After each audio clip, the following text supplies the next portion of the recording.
Boa tarde, pessoal. Bem-vindos a mais um Rascunhos Econômicos. Eu sou o Léo. Pessoal, esse canal é de divulgação científica. Tá? É divulgação científica econômica, não é um canal de entretenimento. Então, o roteiro, essas coisas, é aula, tá, gente? Não é. Ah, Léo, não quero ter aula. Tá bom, mas isso é outra coisa. Bem, no vídeo de hoje nós vamos tratar de contas nacionais e de estatística. Léo, que diabos é isso? Veja, é, no vídeo de ontem, eu falei sobre produtividade, por culpa do debate lá do Mamãe Falei com não sei quem lá. Não sei o nome daquele cara, desculpa. Pior que parece que ele é economista, mas eu não sei, eu não consigo decorar. E eu fiz esse vídeo, o vídeo foi muito bem, até o próprio Arthur veio fazer um comentário e ele falou algumas coisas de que o debate, na verdade, estava tomando outro caminho, tal, tal, tal. Mas o que eu quis explicar ali não foi nem produtividade. O que eu quis explicar ali é que a nomenclatura estava errada para aquela situação pelo recorte. E aí veio muita gente, foi muito engraçado porque metade veio a favor do Arthur, metade veio contra, né? Na verdade veio um terço a favor do Arthur, um terço contra o Arthur e um terço contra mim. Na verdade, um inteiro. Bem, enfim. E o pessoal estava falando ali, alguns vieram e falaram assim, não, mas eu achava que o que calculava a produtividade era o PIB dividido por horas. Me causou muita estranheza o primeiro comentário desse tipo. Depois veio alguns outros, veio até gente que mandou, quando eu falei que produtividade operacional não é muito, é uma estatística um pouco inútil para a comparação internacional, porque veio um relatório da OCDE sobre estatística de comparando internacionalmente a produtividade do trabalho e tal. Só que aí eu percebi o seguinte, não estou querendo ser arrogante de maneira alguma, às vezes eu sou sem querer, e provavelmente seria agora. Pessoal, antes de vocês começarem a querer falar de um assunto, esse tipo de coisa, sempre que eu quis começar a querer falar de alguma coisa, que eu quis começar a assistir Fórmula 1, que eu quis começar a assistir, eu assisto um negócio muito legal, que é a patinação olímpica no gelo russa, é muito bacana. Bem, sempre que vocês começarem a assistir esse tipo de coisa, ou querer ver um hobby, pessoal, vamos tentar procurar o que significa as primeiras coisas, né? As primeiras coisas primeiro, como diria o apóstolo, né? Porque depois nós vamos carregando uma série de erros, né? E o problema, eu já tenho um vídeo que eu explico o básico de economia, que é renda nacional. E o problema de economia é o seguinte: o Serjão, né, o Sacani, ele não tem esse problema divulgando física. Por quê? Ou divulgando física, ou astronomia, ou cosmologia. Ele não tem muito esse problema, porque as pessoas que realmente se interessam acham que ou não sabem nada ou já estudaram algum curso de física, de geologia, ou iam bem na escola, né, de ensino médio e tal. E as pessoas que não sabem nada e começam a se interessar, elas começam a devorar outros tipos de vídeo, outros vídeos de conteúdo, outros documentários, em que elas têm os fundamentos daquela ciência. Então elas já vão sabendo os termos, o básico do básico e tal. Mas em economia, as pessoas estão imersas na economia e as pessoas realmente acham que sabem o básico, porque eles aprenderam no ensino médio algumas coisinhas, assistem comentaristas de televisão que as pessoas realmente acham que são economistas, né? Daquele canal vermelhinho da TV a cabo, esse tipo de coisa. Mas economia é uma ciência. Eu sei que há um preconceito em dizer que economia é uma ciência, porque o pessoal fala que é ciência social, tá? Mas na hora que eu começo a falar economia como economista, vocês começam a falar que teve gente que não entendeu. Teve gente falando, nossa, ele falou, não falou nada. Não, eu falei bastante coisa. É que você não sabe o que eu estou falando. Ah, você não tem didática. Cara, você não sabe para que serve o PIB. Você quer falar de teoria de produtividade comparada. Fica muito complicado, porque teoria de competitividade comparada é muito complicado, porque nós não sabemos se está certo. Deixa eu falar uma coisa para vocês. Nós não, em economia ou qualquer outra ciência, nós não sabemos, é tudo teoria, são tudo modelos. É muito complicado. Você, por exemplo, a renda média aumenta quando há uma indústria que aumenta. Tá, você já ouviu falar de doença holandesa? E o metalismo? A renda média diminui. E extrativismo? A renda média diminui. Você tem aumento do índice Gini. Né? E o PIB per capita? Não, e se os gastos do governo forem mais altos? E se o governo tiver em déficit pagando dívida pública? A renda subiu? Ah, Léo, o que você está falando? Muito bem. Sabe? Mas aí pela fronteira da produção. Tá, na fronteira da produção, mas você está falando de serviço que não é exportável. O serviço não é exportável. Num país em que você tem uma grande renda de serviços exportáveis. A Suíça, por exemplo, que foi o exemplo que eu dei. Eu não sei qual é o exemplo que o cara deu, porque eu esqueci no vídeo, tá? Mas aí você tem uma grande renda exportável, mas o camarada está sendo barbeiro. O camarada sendo barbeiro, evidentemente que a renda média de um barbeiro é menor que a renda média de um suíço. Só que a renda média de um barbeiro no Brasil é maior que a renda média de um brasileiro. Em média. O que é média? O que é moda? O que é desemprego? Vocês não sabem. Sempre que eu falo de desemprego nesse canal, vocês falam, não, o desemprego está baixo por culpa do Bolsa Família. Gente, calma, vocês não sabem o que vocês estão falando. Ah, não, é porque você está passando pano para o... Vocês falaram coisas horríveis. Algumas muito engraçadas, desculpa, Arthur. Mas vocês falaram coisas horríveis, Arthur. Estou passando pano. Eu falei que eles estavam errados. Inclusive, eu falei de uma forma respeitosa, porque... Mas aí, começa tudo bem. Então vamos falar de uma coisa que vocês não fazem ideia do que vocês estão falando. Tá? Vamos começar do começo. Estatística é uma ciência à parte. Estatística não é uma ciência econômica. Estatística é uma ciência à parte. A economia estuda o fluxo circular da renda. Estuda as relações de produção, consumo e gestão de bens escassos. Ou escassez é tudo aquilo que você quer e não é o suficiente. Tá? A economia estuda isso. Só que para eu estudar aquilo, eu preciso de algumas ciências que são ferramentas para a economia. Por exemplo, estatística. Por exemplo, sociologia. Como a economia pode ser uma ferramenta para a história. Como a economia pode ser uma ferramenta para engenharia. Léo, como assim? Viabilidade econômica, você pode fazer viabilidade econômica com engenharia de produção. Você pode fazer viabilidade, você julgar qual vai ser o método utilizado para estudar uma partícula, alguma coisa assim. Você tem que levar em conta quando você está desenvolvendo numa firma num projeto de física, num projeto de química, ou qualquer maneira, você tem que levar a viabilidade econômica. Você tem que saber alguns princípios econômicos, sim, para gestão de outras áreas. Então, de fato, a economia é uma ferramenta na mão de outras áreas. Assim como a história é uma ferramenta da economia, quando nós estudamos história econômica, economia comparada.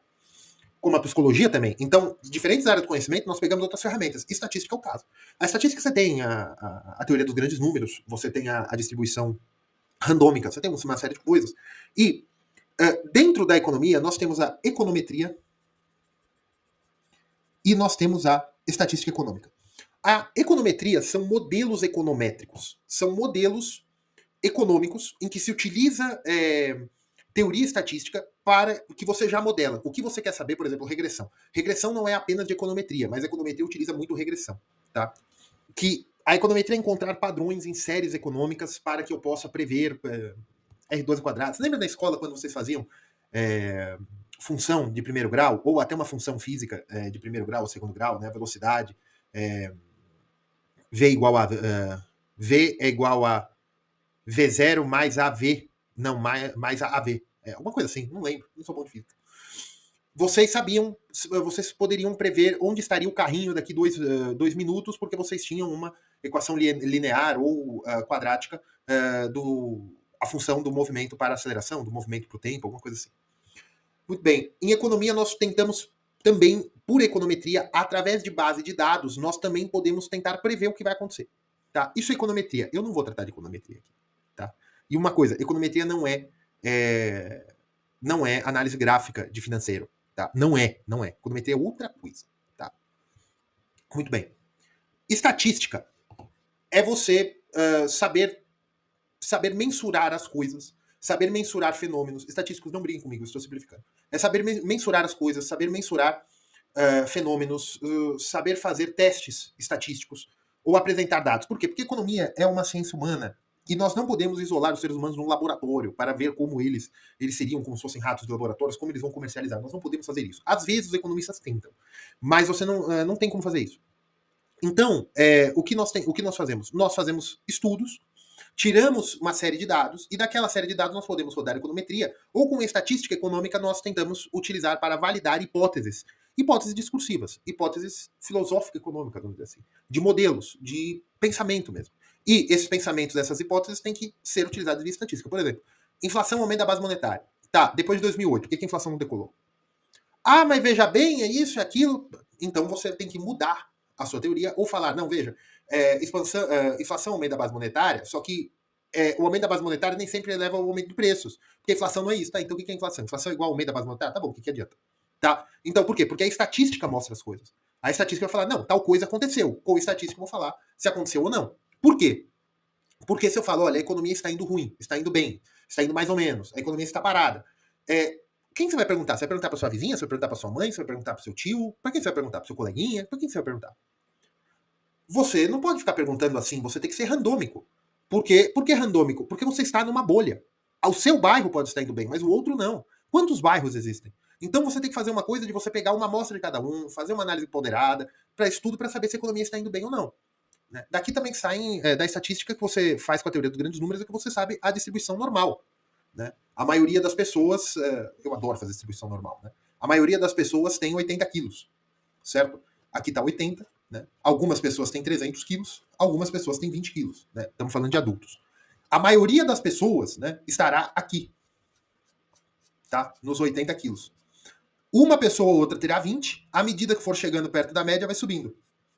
E 300 quilos tem uma pessoa ou outra, e à medida que vai chegando mais perto dos 200, dos 100, aí você vai tendo mais gente. Isso aqui é distribuição normal. Tá? O índice de confiança que vocês veem aí em pesquisa política é o seguinte, é que por distribuição normal, normalmente, aí depende da amostra, aqui você vai ter o alfa é igual a 5%. Ou seja, apenas 5% das amostras não estão no centro da amostra. Não respondem não estão no centro da distribuição normal. Ou seja, aqui é o erro. 2,5% para mais, 2,5% para menos. Isso aqui é desvio padrão. Isso aqui é uma curva normal. Isso aqui não é só econômico, tá, gente? Isso aqui é estatístico. Então daqui que você sai também pesquisa de intenção de voto. Tá? É isso aqui. É isso aqui que você sai também pesquisa para medicamento. Para saber os eventos raros, esse tipo de coisa, é aqui também. E o mais importante em estatística, tá, gente? Quando vocês vão perguntar as coisas, falar, tem muito carro na rua, então a economia tá bem. O mais importante em estatística, a base de estatística, para vocês não falarem besteira sobre economia, é um negócio chamado universo amostral. Universo amostral. Por quê? Porque, gente, obesidade é mais ou menos assim, né? Na família, se você tem uma família de pessoas que são gordinhas, o normal é que a família seja toda gordinha. Aí tem várias explicações. Esse exemplo que eu quero dar. Tem várias explicações. Seja porque todo mundo tem mais ou menos os mesmos gostos de comida e o mesmo comportamento de querer ir de carro para todo lugar, ou seja, uma família mais de atletas, que as pessoas fazem muita atividade física, andam 20 km por dia, ou uma família que tem um metabolismo mais devagar, ou um metabolismo mais rápido, ou alguma doença genética, alguma condição genética, faça as pessoas serem mais magras ou mais gordas. Você pode ter várias coisas ali que normalmente a família ou a vizinhança tem. Né? Ou até o grupo étnico, ou até o grupo religioso. Né? Os hábitos, quando a hora que as pessoas trabalham, se elas trabalham de noite, se elas trabalham de dia, se elas estudam e trabalham. Né? Então, se as pessoas são mais vaidosas, menos vaidosas. Né? Então, você tem, normalmente, dentro de uma família, ou de um grupo de vizinhos, ou de um prédio, ou de um bairro, você vai ter uma amostra normal. É normal que naquela família as pessoas tenham mais ou menos um índice, um IMC de 30, por exemplo. O normal para o Brasil é 20, vamos supor. Estou chutando, tá, gente? Só que naquela família é 30. E naquela família é aquela distribuição normal. Por quê? Porque você pegou aqui. Você pôs uma lupa aqui. Porque o universo amostral é pequeno. Então, quando vocês forem falar de economia, mas a economia está indo bem, tem todo mundo tendo dinheiro, meu primo está com dinheiro. Tá, mas qual que é a sua área econômica? Não, somos todos fazendeiros. E os comerciantes? Então, o importante para você fazer estatística é você entender um negócio chamado universo amostral. É o mais importante. É você saber de onde você está tirando o seu N. N é a amostra, é o número. Léo, como é que eu calculo N? Se existem, por exemplo, 100 milhões de eleitores e você quer fazer uma pesquisa política, você tem que pegar, você vai fazer uma conta, é uma série de contas. Porque aí tem uma teoria também de que pessoas do mesmo nível social votam do mesmo nível social, do mesmo tipo de trabalho, elas tendem a votar, tem uma curva normal para cada espectro social. Tá? É esse o problema de pesquisa eleitoral. Não é que ela é manipulada, é que é difícil de fazer. É muito difícil. Por quê? Porque o número da amostra é pequeno. Normalmente, olha, gente, antigamente era 3 mil, se eu não me engano. Hoje eu acho que já está 5 mil. Porque a população brasileira se quebrantou muito. Se diversificou, né? Então você tem muitas curvas normais diferentes dentro da população brasileira. Então, se você tem uma curva normal para cada espectro, né? Por exemplo, pessoas LGBT costumam votar mais ou menos no mesmo partido. Pessoas policiais militares costumam votar mais ou menos da mesma forma. Professores costumam votar mais ou menos da mesma forma. Quem trabalha na Faria Lima costuma votar mais ou menos da mesma forma. Tá? Mas quantas pessoas do Brasil trabalham na Faria Lima? Quantas pessoas do Brasil são LGBT? Quantas pessoas no Brasil são as diferenças étnicas? Tudo isso aqui, você é uma curva normal para cada aspecto. Para cada espectro. Né? Então, você tem que saber desenhar muito bem isso aqui, porque você vai fazer média ponderada. Léo, isso é um canal de economia? Sim, eu estou explicando estatística. É o básico de estatística. É o básico. Porque aí vocês pegam muitos estudos e falam assim, não, mas o estudo tal falou tal coisa sobre economia. Tá, mas qual a metodologia? Por exemplo, um medicamento. Não vamos entrar em medicamento, senão vai dar porcaria. Vamos falar aqui. Como é que você quer pegar, com 5 mil pessoas entrevistadas, você quer falar a preferência de voto de 120 milhões de pessoas, que, se eu não me engano, são as pessoas aptas a votar? Por quê? Por que você consegue fazer isso? Se você fizer a curva normal direitinho, de cada espectro. Só que aí por que dá erro? E por que você tem que ir ajustando? Porque nós partimos do princípio que alguns grupos votam de forma homogênea, que existe curva normal dentro daqueles grupos. Tá? Então esse é o problema de estatística. E isso se aplica à economia. Isso se aplica à economia. Por exemplo, se eu acredito que o PIB vai crescer, o PIB vai subir, se vai se estabilizar e tal, eu pego alguns setores e eu sei que aquele setor é muito ligado com outro setor. Por exemplo, o setor de embalagem. O setor de embalagem de papelão está indo mal, vamos supor. Então eu sei que a economia inteira está indo mal. Só que eu faço, então, um indicador econômico aqui dentro da minha empresa, que eu sou um trader, ou sei lá o que eu sou, eu compro o mercado futuro, não sei o que eu faço, e eu estou vendo sempre o index de embalagens, de compra de embalagem de papelão, porque isso mostra a atividade da indústria, de uma determinada maneira. Beleza, não a indústria de papelão, toda a indústria. Por quê? Porque a indústria demanda papelão para vender os seus produtos, tá? Só que aí, eu tô vendo que a venda de papelão tá caindo pra caramba. Só que a venda da indústria tá subindo. Alguma coisa tá errada, o número não representa mais a realidade. A estatística tá quebrada? Não. Aí você vai ver, agora tem uma inovação, eles não usam mais papelão, eles usam papel celofone. Ou eles utilizam plástico. Ou eles estão agora utilizando só durex, vamos supor. Entendeu? Entenderam que a estatística é uma coisa muito complicada de utilizar? Por quê? Porque você parte de pressupostos sociais. Você parte de pressupostos reais. Quais que? Primeiro, eu digo que a curva normal da distribuição de peso, né, do peso do peso das pessoas na sociedade é de curva normal. As pessoas têm mais ou menos 80 quilos sempre. A média é 80? Não, não é. Por quê? Média é a quantidade, é o número bruto, né? É a somatória. Eu nunca consegui fazer. Fiz. É a somatória do evento, tá? É a somatória do peso das pessoas, dividido pela quantidade de pessoas. Então, em média, as pessoas vão ter 70 quilos, tá? Vamos por aqui que em média as pessoas têm 78 quilos. Só que, na hora que eu olho a moda, eu tenho mais pessoas com 80 quilos. Porque, na normal, o número de eventos aqui, de 80, tá subindo, é sempre o que tá mais aqui. Tem mais risquinhos aqui.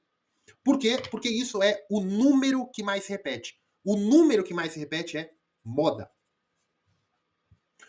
Como é que nós usamos isso em economia? Qual é a renda média do brasileiro? A renda média do brasileiro é 3 mil reais por mês, mais ou menos. Tá? Só que muitas pessoas ganham salário mínimo. Só que tem muita gente também que ganha 50, 60, 200 mil reais por mês. Muita gente. Né? Então você está distorcendo a média. Porque se você tem 100 pessoas ganhando R$1, você vai ter 100, certo? Beleza. Só que se eu tiver 2 pessoas ganhando R$50, vai ser 120, vai ser 200, né? Quase todas as pessoas, 100 pessoas, ganham R$1. Então eu vou ter 100. Mais 2 pessoas que cada uma ganha 50. Então eu vou ter 200 divididos pela quantidade de pessoas. 102. Tá? 102 dividido 200 dividido por 102 não vai destruir muito a média. Tá? 200 dividido por 102, eu vou ter que a média de ganho das pessoas é 1,96. Média. Só que você vai ver, as pessoas, na verdade, ganham 1 em média. Não, isso aqui não é a média, isso aqui é a moda. Se eu vou num restaurante e como um frango inteiro e você não comeu nada, só ficou me olhando, em média, cada um comeu meio frango, certo? Sim. Só que o universo é pequeno. Sim, em média, sim. Só que você não comeu, eu comi. A média é dividir a quantidade de fenômenos por pessoas envolvidas. Tá? A moda é o número que mais se repete. Léo, pra que eu preciso de moda econômica? Pra saber o seguinte, a moda é o normal é as pessoas no Brasil ganharem um pouquinho acima do salário mínimo. Uns 200, 300 reais acima do salário mínimo. Uns 20% a mais do salário mínimo. Isso é o normal. É o normal. Por quê? Porque essa é a moda. A maioria das pessoas ganha uns 1.800, 1.700 reais. Só que a média é 3 mil. Por quê? Porque você está pegando desde gente que ganha menos que o salário mínimo até juiz e promotor que ganha 200 mil reais por mês. e até CEO, esse tipo de coisa também que ganha 1 milhão. A hora que você soma todo mundo que trabalha e divide pela quantidade de pessoas, você vai ter uma média de 3 mil. Só que a moda é 1.700, tá? Isso é muito importante para a economia. Agora que nós sabemos o que é moda e o que é média, e vocês viram a curva normal, que eu vou fazer de novo aqui, tá? A curva normal é o seguinte, no meio, você vai colocando e vai perguntando quantas pessoas, o salário das pessoas. Ah, uma pessoa ganha 1.700. Não, são duas, três, tal. Aí você vai colocando. 1.700 vira o meio da amostra. Tá? Aí você tem algumas pessoas, tem muitas pessoas que ganham lá perto dos... Tem muitas pessoas aqui. Aqui é a quantidade de pessoas, tá? Tem muitas pessoas que ganham aqui perto de 2.500, tá? E tem pessoas que ganham 1.500. E tem pessoas aqui que ganham menos de 1.500 aqui, que são menos por causa do salário mínimo e tal. Aí você vai pondo aqui, tá? Vai ter gente ganhando 1 milhão e vai subindo aqui. E vai ter gente que não ganha nada.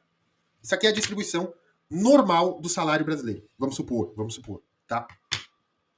Eu fiz fora de escala tudo só para desenhar para vocês, tá? A periferia, as caudas, é alfa dividido por 2, tá? Alfa normalmente é 5%. Numa distribuição normal, normalmente 5% do fenômeno não é explicado pelo desvio padrão. Beleza. Aqui eu vou ter gente que não ganha nada, e aqui eu vou ter gente que ganha 200, 300, 1 milhão, 7 milhões, 20 milhões de reais por mês. Tá? E mais, a grande massa ganha um pouquinho a mais de 3 mil, um pouquinho a menos de 3 mil, e o desvio padrão é 1.500. Léo, como é que você sabe? Porque eu olhei. Tá? O desvio padrão do salário brasileiro é 1.500. As pessoas normalmente ganham entre 1.500 e 3 mil reais. Normalmente, o que quer dizer 70 a 80% das pessoas no Brasil ganham entre 80% das pessoas no Brasil, mais ou menos, ganham 3 mil reais por mês. Tá? A moda é uns 1.700 reais. A média é 3 mil. O desvio padrão é 1.500. 80% das pessoas ganham ou estão nessa faixa aqui. Entre 1.700 e 200. Entre... Não, perdão. O desvio padrão é sobre a média. Desculpa, não é sobre a moda. Me atrapalhei. As pessoas ganham entre 4.500 e 1.500. Essa é a média do brasileiro, que aí já está mais de 80% e já é 90%. Tá? Vocês entenderam o que eu quis dizer. Muito bem. O que tudo isso quer dizer, Léo? Isso aqui eu sei mais ou menos a renda média do brasileiro por desvio padrão e por estatística. Como? Eu perguntei. Aí você tem o PNAD contínuo, que é tudo estatística. Quem faz o IBGE? Tá? Isso é o básico de estatística econômica. O que? Renda média. Tá? Muito bem. Tem outra estatística econômica que vocês enchem muito saco. Inflação. Tá? Léo, o que é inflação? Inflação, pelo mainstream, pela ortodoxia econômica, é delta P. P é nível de preços. Léo, não existe nível de preço, existe. Até escrevi errado. Nível de preços. Tá? Isso é por teoria quantitativa da moeda. Teoria quantitativa da moeda é MV igual a PY. Tá? P é igual a MV dividido por Y. Quer dizer isso. P é o nível de preços, Y é o PIB, M é um agregado monetário sua escolha, e V é a velocidade do agregado monetário que você está utilizando. Tá? Não, a gente pode usar de M1 até M3, se você estiver muito inspirado, tá bom? Você pode usar até M3 se você estiver bem inspirado, mas o certo é M1. Tem muita gente que usa M2 e nem sabe por quê. Tá? Muito bem. O que quer ver? Isso aqui é uma tautologia, tá, gente? A quantidade de dinheiro existente multiplicado pela quantidade de vezes que ele troca de mãos é igual a o nível de preços, ou seja, o nível médio de quantas coisas valem em média, o ticket médio, né, se a gente pode chamar assim, vezes a atividade econômica. Tá? Isso aqui é teoria quantitativa da moeda. O nível de preços é a diferença, o delta P, que é a inflação, se delta P for maior que zero, se delta P for maior que zero, nós temos inflação. Se delta P for menor que zero, nós temos deflação. Se o nível de preços aumenta, nós temos inflação. Se o nível de preços diminui, nós temos deflação. Não, Léo, isso aumenta a base monetária. Não é. Eu já fiz um monte de vídeo sobre isso. Não enche o saco. Tá? Muito bem. O aumento do nível de preços é calculado de que maneira? Eu já vou falar mais pra frente do negócio chamado deflatura implícito do PIB, que é a forma de você pegar a economia inteira para saber quanto subiu isso aqui. Tá? Muito bem. Só que, o que se utiliza? Nós utilizamos uma teoria econômica que utiliza estatística, que se chama índice geral de preços, que no Brasil é calculado pela Fundação Getúlio Vargas. É o IGP. É você pegar algumas cestas de produtos, que é o que você consome. Se você for um atacadista de material de construção, é você pegar todos os seus fornecedores e o básico de produtos que você vende e ver quanto que você está pagando ou quanto você está vendendo em diferença do mês passado. É o básico, é o chamado arroz e feijão do comércio, arroz e feijão da indústria, o quanto você vende. Aí tem índice geral de preço do comércio, índice geral de preço do atacado, do varejo, do comércio de material de construção, o índice geral de preços de veículos automotores, para você saber se o preço está subindo ou descendo. Isso é por cesta de consumo. Ou seja, qual é o universo amostral que eles estão coletando. E aí você vai ter a média da mudança de preço, você vai ter o desvio padrão, né, que é a diferença da moda para o centro da moda, da média para o centro da moda. Tá? Você vai ter ali você tem muitos outros números aqui também, mas não vou falar só isso. Você tem muitos cálculos que você vai saber para saber qual que é a sua cesta de consumo. E como é que eu sei o que as pessoas consomem em média? Perguntando. É pergunta, é entrevista. Tá? E o que. Então, Léo, por que o IPCA? O IPCA é um índice geral é um índice de preço ao consumidor amplo. Não é a indústria, não é o comércio. É um índice de preço ao consumidor amplo. E é uma metodologia internacional tal. Só que o problema do Brasil. O Brasil tem uma desigualdade de renda muito grande. E o IPCA se compromete a saber a cesta de consumo de um brasileiro que ganha um salário mínimo até um brasileiro que é juiz, que ganha 200 mil reais por mês com penduricário. Gente, como é que eu vou saber a cesta de consumo? Um tá comendo caviar, um tá comendo caviar e voando para Paris, e o outro está contando a moeda para pagar o ônibus. Só que o IPCA tenta fazer essa grande cesta de consumo. Por isso que o IPCA é a inflação brasileira, mas não é a sua inflação. Porque um dia você não acorda tendo que contar moeda para pegar o ônibus e outro dia vendo quanto que tá a passagem para ir para Paris. Isso não te importa. Então você tem que saber qual é a sua cesta de consumo. Léo, como é que eu calculo isso? Pensa, quanto você gastava mês passado para sobreviver? 200 reais, R$1.000? Esse mês você está precisando de 1.200? Mantenha isso durante 12 meses. Qual é a média? Em média, eu preciso de R$1.500 por mês. E essa média vem aumentando. A média vem aumentando? Sim. Quanto está aumentando? Está aumentando 10%. Então, a sua inflação de um ano para o outro está 10%. É simples. Mas não, inflação aumenta da base. Não importa. O pessoal fala besteira. Isso é IPCA. Tá? Isso aqui é inflação? Não, isso aqui é um índice de preços. Um índice de preços que pode ser usado para indexar algumas coisas. Mas isso aqui é um índice de preços. Você tem vários, você tem gente, o IGP às vezes, faz um tempo que não, mas o IGP às vezes dava 30% ao ano. E esse tempo que eu digo é pelo menos há 4 anos atrás dava. E antes da emergência sanitária também. O IGP é atacado e varejo. Tem o índice da construção. É esse negócio de que a inflação está maquiada, é porque você está olhando outros números. Mas se você olhar em IGP, tem o INPC também, ele é mais setorizado para pessoas que ganham menos. Pessoas que ganham menos, que eu digo, 90% dos brasileiros. Tá? É que vocês desconfiam muito da estatística econômica porque vocês não sabem olhar, vocês não sabem o que significa. Vocês falam tanto mal da mídia, da televisão, mas vocês só se informam por mídia e televisão. Então, isso aqui é o básico de inflação. Tá? Nós aprendemos o básico para saber a renda média do brasileiro e como as coisas estão indo de moda, média, desvio padrão e análise normal, para você saber também quando a estatística pode errar. Tá? Isso é o básico de estatística econômica. Aí, nós vamos entrar em outra coisa agora que utiliza a estatística econômica. Tá? Vou até pôr a calculadora aqui. E é bacana, gente. Na HP12C, eu não sei se vocês conseguem ver, ela tem aqui a saída para a estatística. Tá? Não é nem jabá, mas eu vou deixar aí na descrição o link com um encarte que ensina a mexer na HP12C. E a HP12C também é link afiliado à Amazon, comprando por esse link vocês deixam uma comissão aí pro canal. Mas aí se vocês forem economistas, vocês quiserem aprender a mexer com econometria, esse tipo de coisa, que pode ser muito bom para a profissão de vocês, inclusive, a HP12C faz a saída. Você põe a série inteirinha e ela fala qual desvio padrão, tudo. Uma coisa muito interessante. Eu não lembro de cabeça, tá? Eu não lembro. Eu tenho que olhar sempre em encarte. Vamos lá. É que hoje em dia eu faço no Excel, mas vamos embora. Agora nós vamos entrar num outro ponto econômico que mexe com números, tá? Opa, nacionais. As contas nacionais é uma parte da econometria, da macroeconomia, que é o que analisa a economia no macro.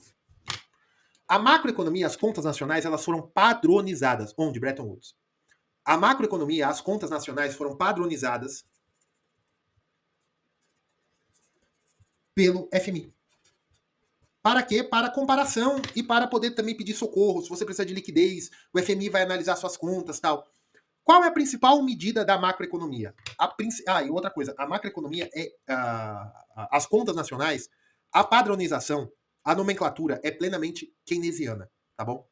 O keynesianismo acabou, agora os novos keynesianos não tem nada a ver com o keynesianismo original, mas a nomenclatura continua, tá bom? A padronização é o seguinte: como é que eu meço que a economia está crescendo ou diminuindo? Como é que eu meço a economia? Keynes se debruçou sobre isso e ele e os keynesianos chegaram a um negócio chamado demanda agregada. Não chegaram do nada, né? Aproveitaram coisas antigas, senso comum, agregada, tá? O que é demanda agregada? É tudo que se demanda na economia, tudo que se compra, tudo que as pessoas gastam. Demanda agregada é gasto agregado, tudo que se gasta. Nós chamamos PIB, né, Produto Interno Bruto, nós chamamos de Y, tá? Vocês já viram esse Y da conta que eu mostrei para vocês da teoria quantitativa da moeda. Nós já vamos voltar aqui, tá? Sempre que vocês verem Y na economia, a não ser que o cara esteja dando um exemplo, número X, número Y, mas normalmente em macroeconomia, Y é PIB, tá bom? Léo, mas você está falando que é demanda agregada.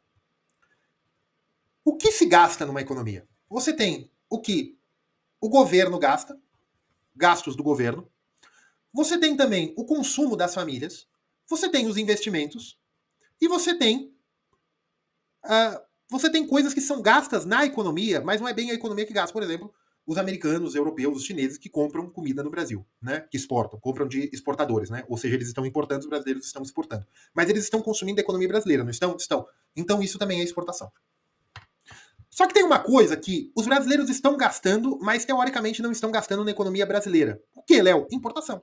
A hora que você compra um carrinho chinês, que vem de navio, você está gastando esse dinheiro que você conseguiu na economia brasileira, só que você está consumindo na China. Certo? Certo. Então isso é importação. Demanda agregada é tudo que é consumido numa economia. Gastos do governo. Léo, mas o governo gasta. O governo gasta, desde papel para o funcionalismo público, até a gasolina que eles colocam nos carros oficiais ou nas viaturas, no avião da FAB, não importa. Tudo que o governo gasta, ele está consumindo da economia. Léo, mas se ele está importando, desconta aqui. E tudo que o governo gasta, ele está consumindo e alguém está produzindo. Alguém está produzindo. Alguém está produzindo. Sempre que eu falo que o governo entra no PIB, o pessoal fica bravo. Mas a questão é, eu não estou falando, não sou eu que estou falando. Isso aqui é padronizado pela FMI. Tá? E veio da teoria keynesiana. Por quê? Porque tudo que o governo está consumindo, alguém está produzindo. A demanda agregada mede a atividade econômica do ponto de vista de quanto está sendo gasto. Tá? Tem um curso de macroeconomia aqui que meu amigo Renato ensina muito melhor que eu. Só estou dando eu estou correndo aqui contra o tempo. Tá? Você tem o consumo das famílias. Um chiclete, um refrigerante, um carro, uma casa. Isso tudo é consumo das famílias. Tudo que as famílias gastam é gasto. Tá? Léo, evidente, mas nós vamos entrar em investimento. Tá? Mas tudo que as famílias gastam é gasto. Se as famílias compram uma cota de uma ação, isso não entra no PIB.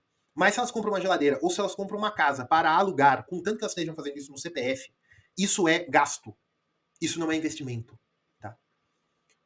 As empresas, quando elas gastam quando elas estão gastando para produzir um novo setor da fábrica, uma reforma dentro da empresa para a empresa ter mais eficiência, um mercadinho que está renovando as suas prateleiras, tudo que as empresas estão gastando para a produção e sendo formação bruta de capital, isso é investimento. E investimento entra no PIB. O governo também faz investimento via estatal normalmente.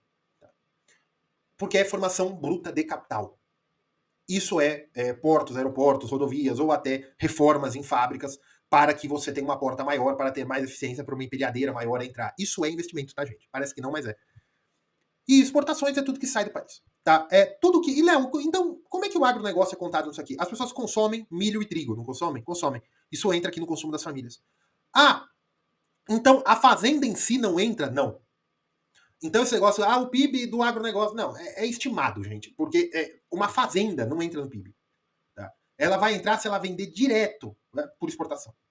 Mas normalmente não é assim, porque normalmente é beneficiada, aí é venda da indústria, é uma coisa complicada. Tá? Isso é PIB. PIB é tudo que o governo gasta, tudo que as famílias consomem, mais investimentos, mais exportações, descontadas importações, para não ter dupla contagem. Porque se a família está comprando um carro de fora, se entra aqui o consumo das famílias, você tem dupla contagem. Tá? Muito bem. Então você desconta.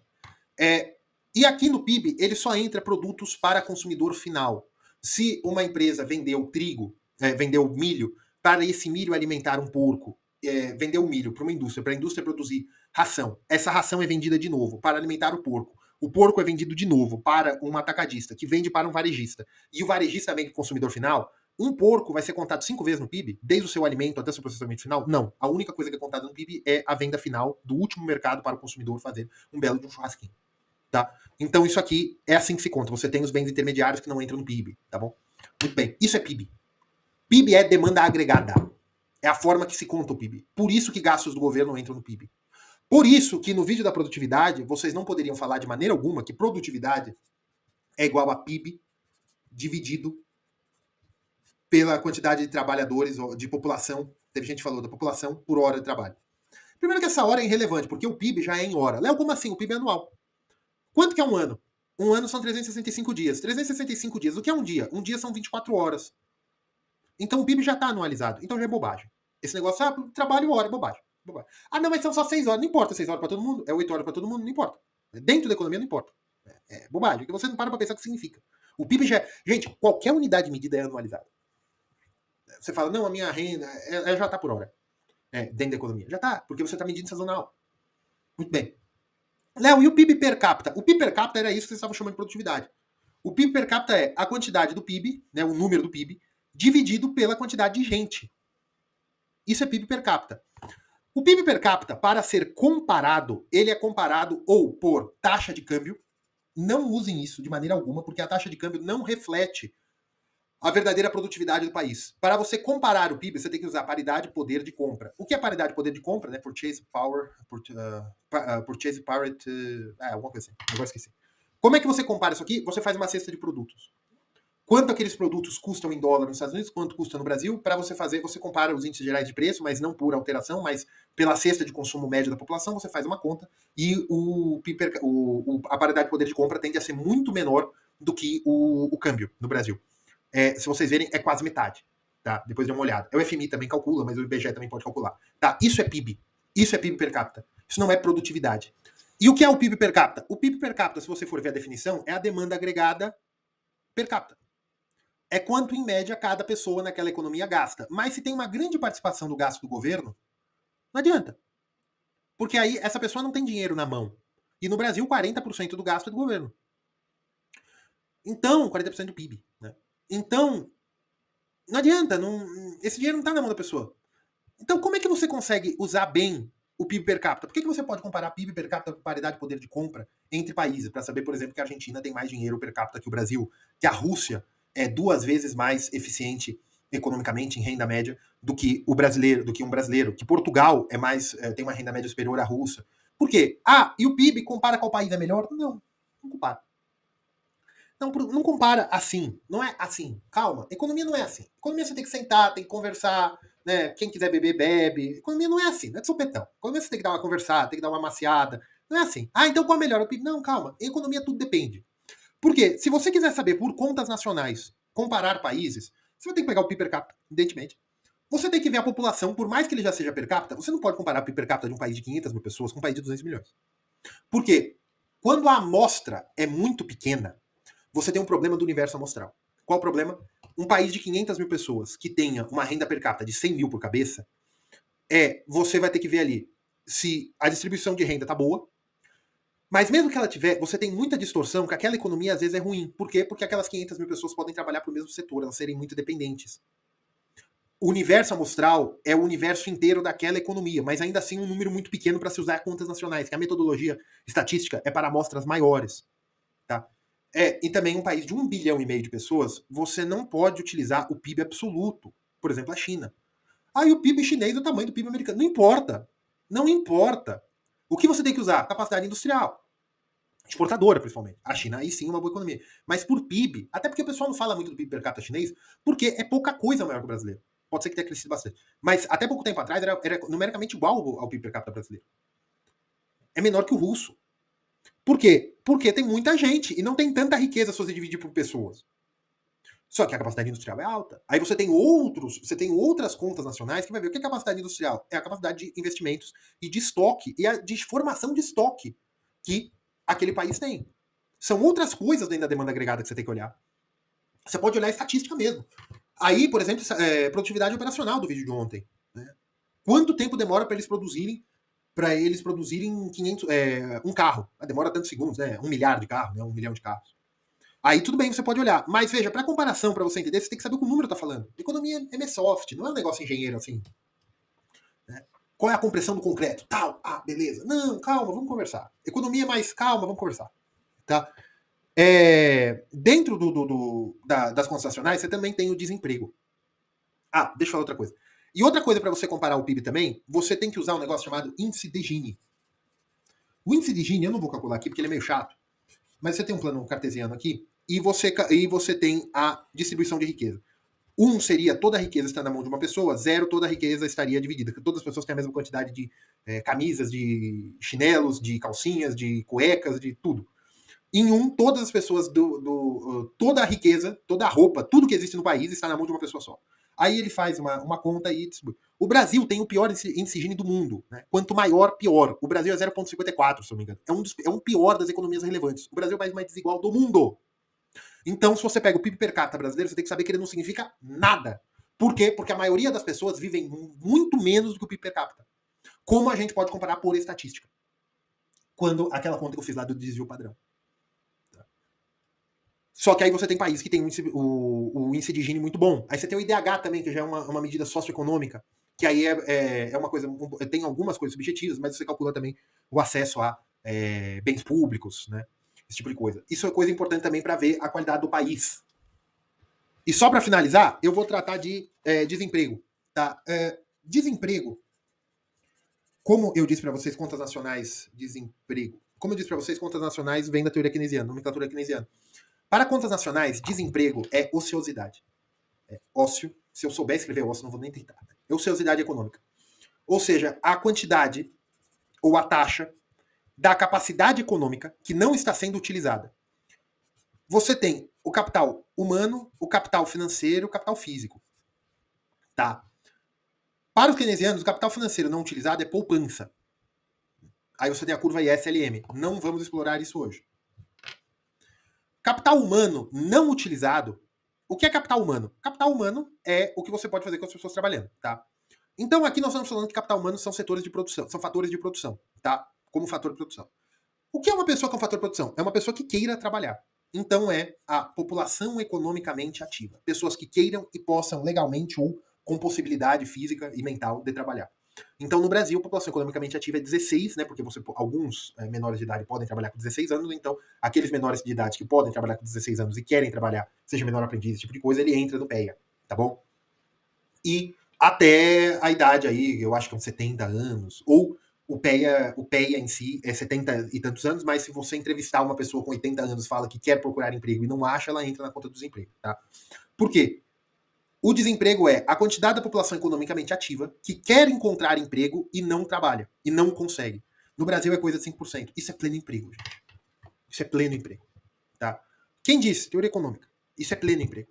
Tá? Porque você tem o desemprego natural, você tem o desemprego cíclico, e 5% é um desemprego, é pleno emprego. Gera problemas monetários, inclusive. E capital físico, desemprego capital físico, capacidade ociosa. Fábricas que você tem na linha de montagem e você não consegue utilizar.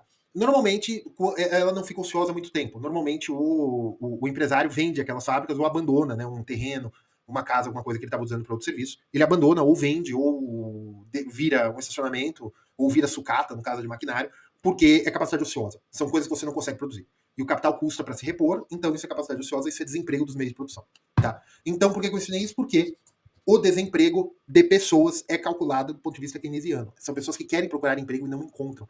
Mas tem um monte de gente aí que é neném ou que recebe benefício social e não querem trabalhar, tal. O próprio governo mostrou uma estatística que eu achei muito corajosa de ser colocada, porque muitas pessoas que ganham benefício social trabalham.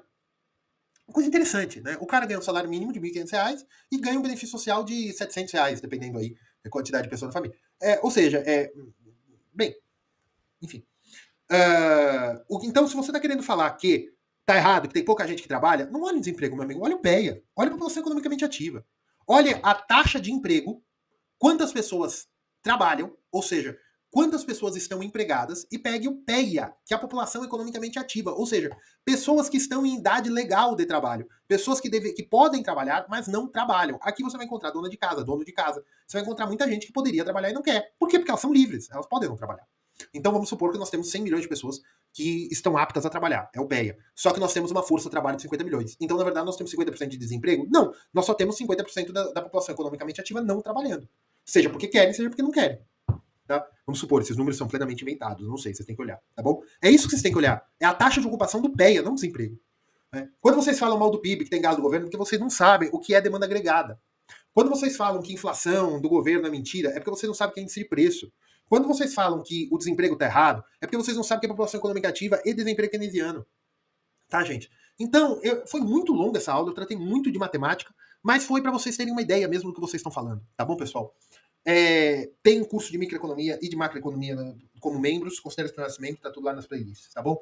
Abraço, pessoal, fiquem com Deus.